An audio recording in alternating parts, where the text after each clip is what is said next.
The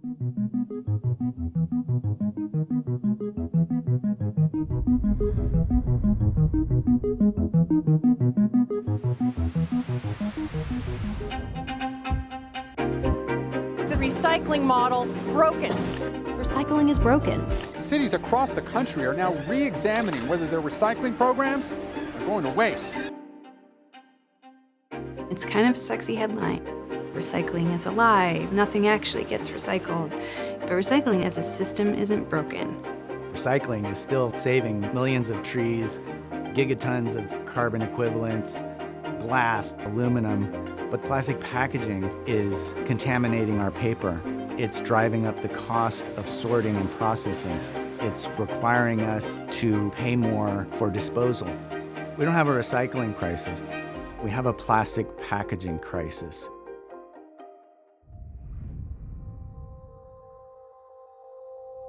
The original idea was reduce, reuse, and then recycle.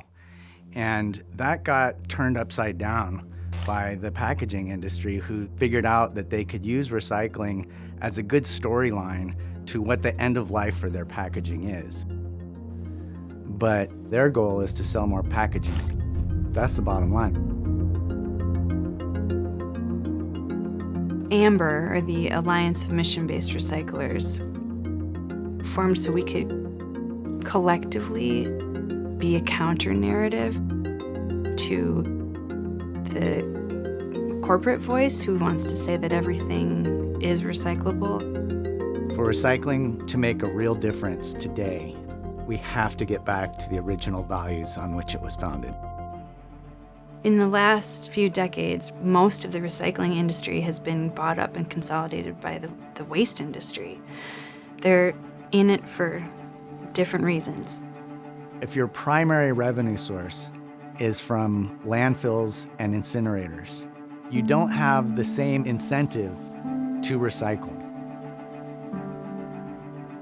AMBR approaches recycling from the standpoint of creating quality feedstock that can actually then feed into other manufacturing processes and be made into something again. And that keeps trees in the ground. It keeps aluminum in the ground. It keeps sand in the rivers. We're manufacturing commodities. We're not managing waste. This is going to be made right back into cans.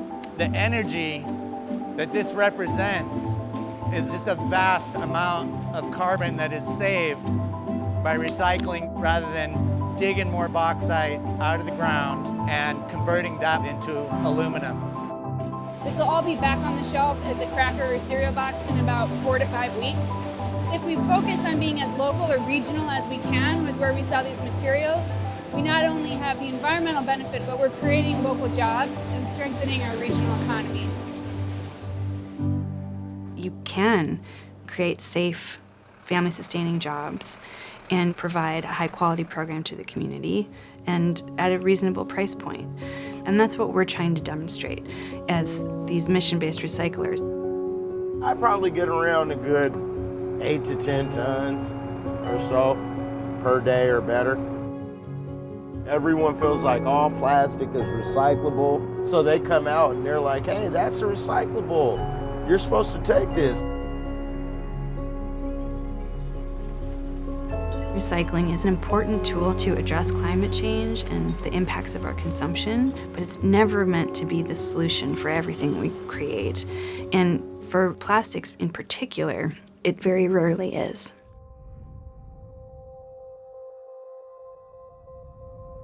As you can see, most of what's here is paper and cardboard and cans and bottles.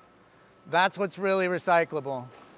But also in here is all kinds of other stuff that we have to sort out because some company made it and told people it was recyclable. And it's not. All right, Lynn. Hey, Martin. Good package, bad package. No, not recyclable. Styrofoam egg carton. Bad package. No go. No. Plastic pouch. Not recyclable. No good. Recyclable. Natural jug. One of the jug. few plastics that is. How about cardboard? Yes, give us all the cardboard. White cardboard, brown cardboard. Any color cardboard. Aluminum can. Yeah, super recyclable. More of these. Clear plastic bag. No, any kind of film or flexible packaging is a no-go. Black plastic bag. Even worse. Brown glass bottle. Excellent. Recyclable. Packing foam, not recyclable. We see stuff like this all the time. Recycling arrows on it, please recycle, made with #1 plastic. Our end markets where we sell our #1 bottles to, they don't want this. It doesn't melt like a bottle, it doesn't behave like a bottle, it's not recyclable. The arrows have a number in the middle. Those don't have anything to do with recyclability. It's a marketing campaign. It's really misleading. Lots of this flexible packaging. It's gonna act a lot like cardboard, and it's gonna end up mixed in with the paper and contaminating the paper. Clean paper is the backbone of any good recycling program. It pays the bills for everything else.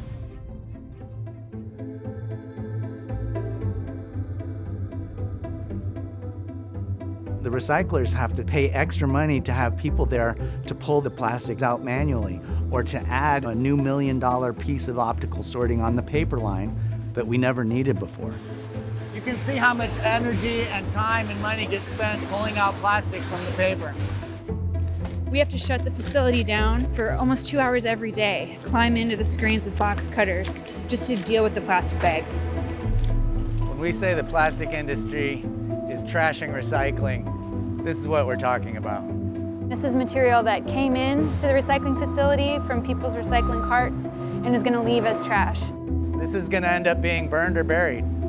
Most of what's in here is material that wasn't designed to be recyclable in the first place. So we're seeing things like black plastic, styrofoam, red Solo cups, flexible pouches. How can we expect the average recycler to look at a piece of plastic with the recycling arrows on it and know that it's actually not recyclable? This is not the average person's fault. This is the packaging industry's fault. We're seeing industry push false solutions. They're framed and sold as exciting, magical technology that's just going to make the problem go away, which is really enticing. Advanced recycling, also known as chemical recycling, changes everything. Emerging and innovative technologies can repurpose these plastics into new and useful products. One promising alternative is converting plastics to fuels. The solutions that they're pushing are either too expensive or too toxic or too complicated or don't pencil out.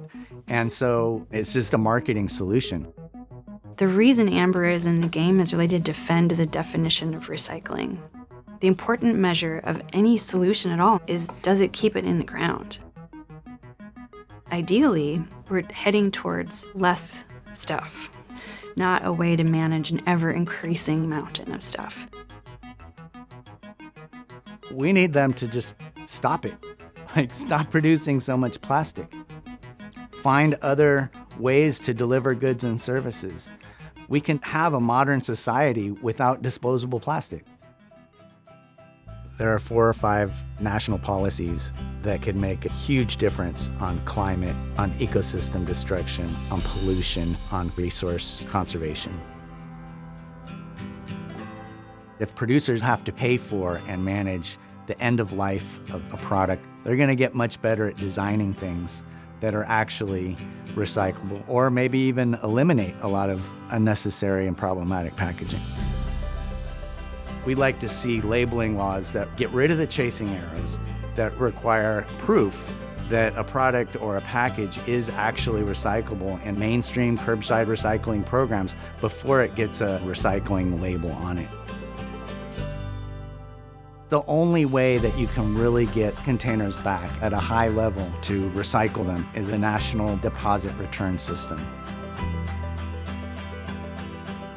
Requiring manufacturers to use a certain amount of post-consumer recycled content is a critical way to ensure that we're actually recycling the things that we're collecting. Why aren't we subsidizing the reuse and recycling of those natural resources that we've already extracted rather than subsidizing more and more extraction? This problem can't be solved brand by brand. I mean, can you imagine? Toothpaste only if it's these 3 brands. It would be a phone book of a recycling guide, and it would change all the time. We need regulation and investment and support to shift the whole system. I can look out my window and I see a pile of 400 tons of material that, first of all, isn't going to go to a landfill or an incinerator. It's going to go back into the supply chain as really high-quality feedstock, and is an aggregate of tens of thousands of individual actions, people that were doing the right thing, making the effort. Recycling is something that we can do. How we do it matters.